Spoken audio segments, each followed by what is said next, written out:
The new podcast, In the Shadow of Princeton, starts as the matriarch of a prominent Princeton family is found stabbed to death in her locked basement. Investigators look from a serial attacker to her family to Princeton University students. One hot-blooded investigator sees a conspiracy.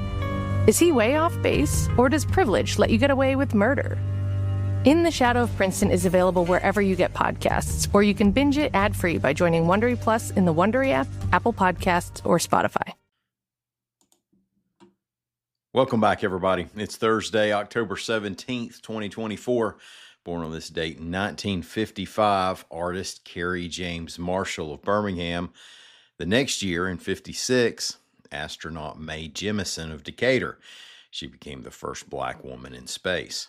Today is National Mulligan Day, which was reportedly founded by Hoover's C. Daniel Rhodes. So cut somebody some slack today. Hey, we need more volunteers to come on the show and take our weekly Alabama news quiz. We record those segments on Thursday afternoons. So if you're available today, or maybe on coming Thursday, send an email to imorgan@al.com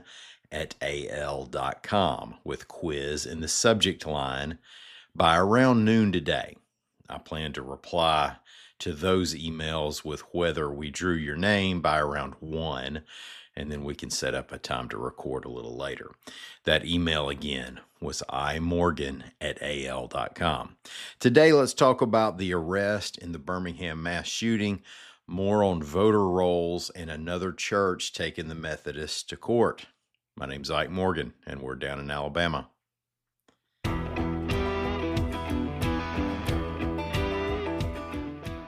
Birmingham police have charged a 22-year-old in the mass shooting that killed 4 outside a 5 Points South bar on September 21st, reports AL.com's Carol Robinson. Now, they also charged Damian LaRon McDaniel III in 2 other homicides that all happened in a 72-hour span. Now, he's accused of killing a woman who police say was an innocent bystander in a bar just over a day before the 5 Points South killings, and then shooting a man to death less than a day after the mass shooting. Add to that 17 counts of first-degree assault for people injured at 5 Points South and 3 counts of attempted murder for people wounded at one of the other shootings. Police say this investigation is still going, and it touches on other crimes.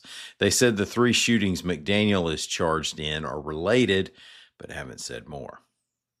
Here's an example of how this is all interwoven with more Birmingham crime.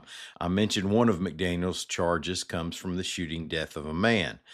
There have been 3 other people charged with capital murder in that killing. One of them, Larry Denzel Rollins Jr., was acquitted of murder in another case earlier this year. Now, that acquittal followed the shooting death of a witness in the case.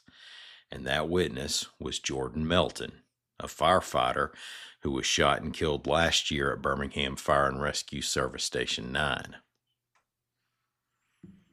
More instruction has come down from a federal judge regarding Alabama's program to purge people from voter rolls.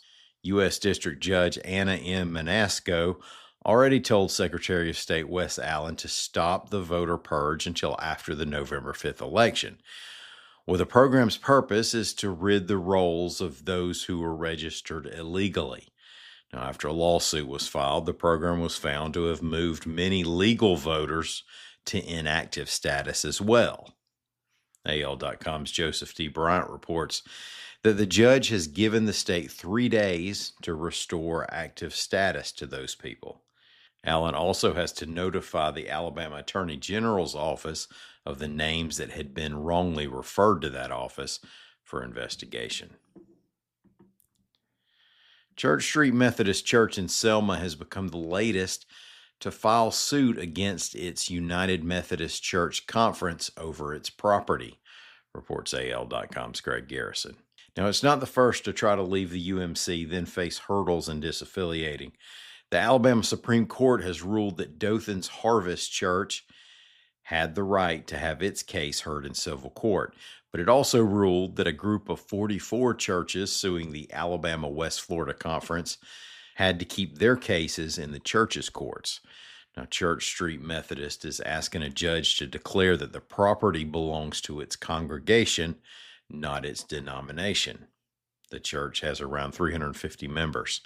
It dates back 185 years, so long ago that, according to church history, it sits on the only land in Selma that's never been bought or sold. Thank y'all so much for listening.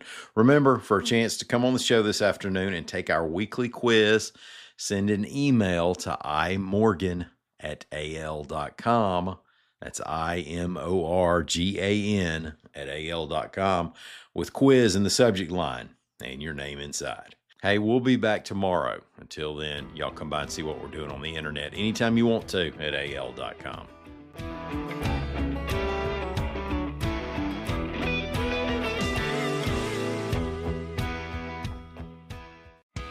Whoever said it's lonely at the top clearly wasn't an Alabama fan. I'm Ben Flanagan from AL.com, the host of Beat Everyone, a new podcast focused on the people, stories, and traditions that Bama fans care about. Beat Everyone is also your new home for Alabama radio legend Eli Gold. Touchdown, Alabama! Subscribe now to Beat Everyone on Apple, Spotify, or wherever you get your podcasts.